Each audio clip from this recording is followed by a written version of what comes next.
know me and they've opted to, choose to follow me.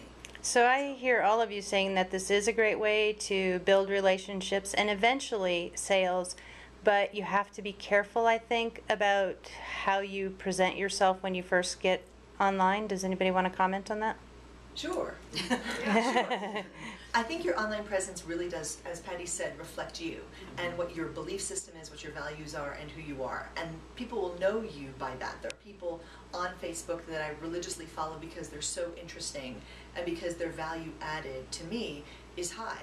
There are other people who, they may be great friends of mine, but I'm not so religious in following their Facebook page because I know them and maybe they're not posting anything that is going to enhance necessarily my business life. However, in all social media, my rule is be informative, be entertaining, and don't push the sales. That's my 3 rules. If you're informative and educational, people will naturally be drawn to you.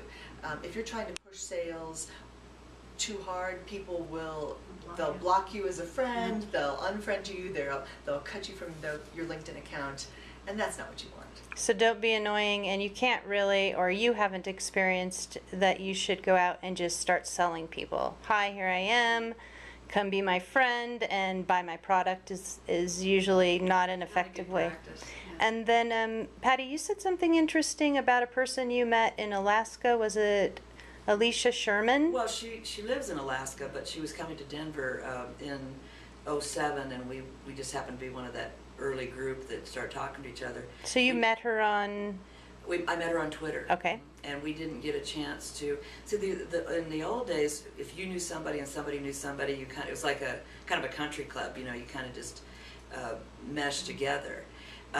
Today, she came to Denver last year, and because we've known each other for so long on social media, we got a chance to get together. It turns out she's a keynote speaker, national keynote speaker. She asked me if I wouldn't mind mentoring some younger women that want to speak, and started this just amazing thread on Facebook that's similar to what Mary's talking about.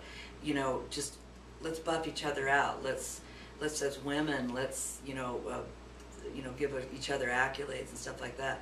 Well, from that group that she started, women now in media and tech are speaking everywhere.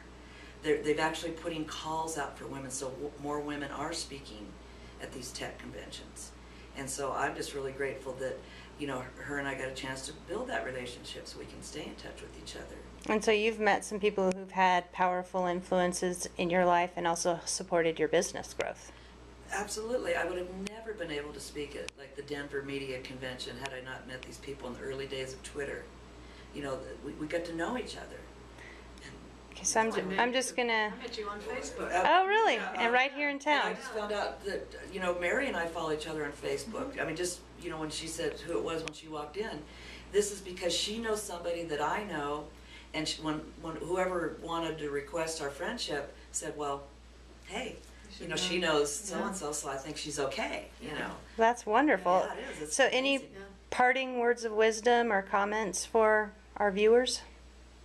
Well, in the sales part, because I know you're concerned about that, I would say that if you look back over the history, why are some of these big pizza chains and why are the newscasters and everybody getting on Twitter and why are their last words saying, hey, follow us on Twitter?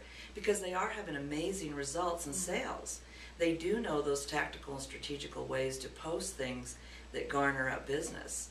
As sole proprietors ourselves, we're learning that. We're learning that we have a voice too in sales, and so if we just word it right and strategicalize it right and all that, we can see a boost also. And I think Mary, you said something interesting about keeping it top of mind, so that people who are following you on Facebook or Twitter or receiving your e-newsletter keep you top of mind, so they know when they need something that you can provide, you're there. Is that right? I try to only send out an e-newsletter once a month, but I do blog about twice a month, and then I send out updates that I think are informative, because I talk about leadership as well as the economy. If I find something on the economy, I'm going to post that, and some people find it interesting, some people find it helpful, some people it doesn't affect very much at all, and that's okay. All I'm trying to do is make sure that people know who I am and what I do, and be informative at the same time. I'm not trying to sell my my products or my books or anything like that, and that's not what I try to do. But many times what my friends will do is they'll say, send me your new book cover so that I can put it on my Facebook page, I'll put it on my Amazon on LinkedIn, I'll put it on this, and that way my friends will see that I'm reading your book, and then that promotes sales for you. So I think my big rule with social media is try to help each other, try to promote each other, and business will eventually come to you. That's Yes, wonderful. what Cass? I like to add is patience. Mm. Just be patient. Good idea. Do unto others, essentially. You put out there what you'd like to get back. Be polite, be pleasant, and be patient, but be persistent. Well, thank you very much. I think that was very informative and helpful and helps us level set how we can best use social media in our businesses. Thank you. Thank Thanks. you.